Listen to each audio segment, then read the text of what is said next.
I want to be very clear with this House that while this statement will focus on the process surrounding Peter Mandelson's vetting and appointment, at the heart of this, there is also a judgement I made that was wrong.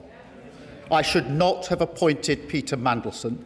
I take responsibility for that decision, and I apologise again to the victims of the paedophile Jeffrey Epstein, who were clearly failed by my decision.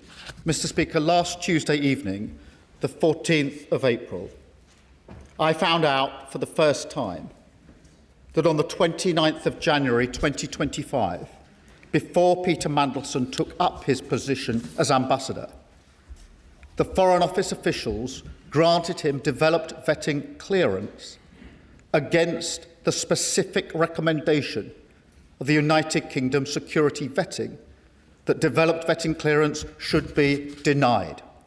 Not only that, the Foreign Office officials who made that decision did not pass this information to me, to the Foreign Secretary, to her predecessor, the Deputy Prime Minister, to any other minister, or even to the former Cabinet Secretary, Sir Chris Wormold.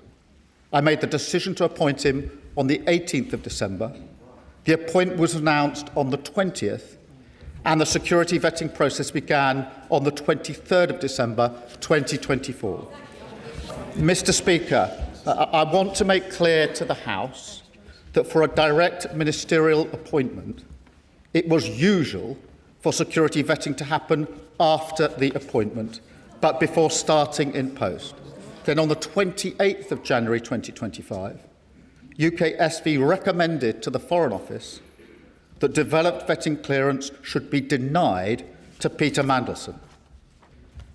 The following day, on the 29th of January 2025, notwithstanding the UKSV recommendation that developed vetting clearance should be denied, Foreign Office officials made the decision to grant developed vetting clearance for Peter Mandelson. I accept that the sensitive personal information provided by an individual being vetted must be protected from disclosure.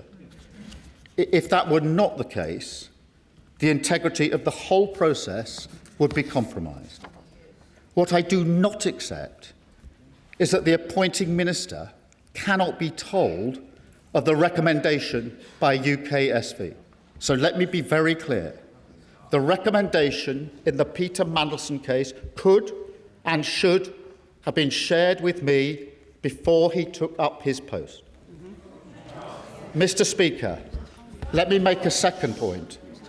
If I had known before he took up his post that UKSV recommendation was that developed vetting clearance should be denied, I would not have gone ahead with the appointment.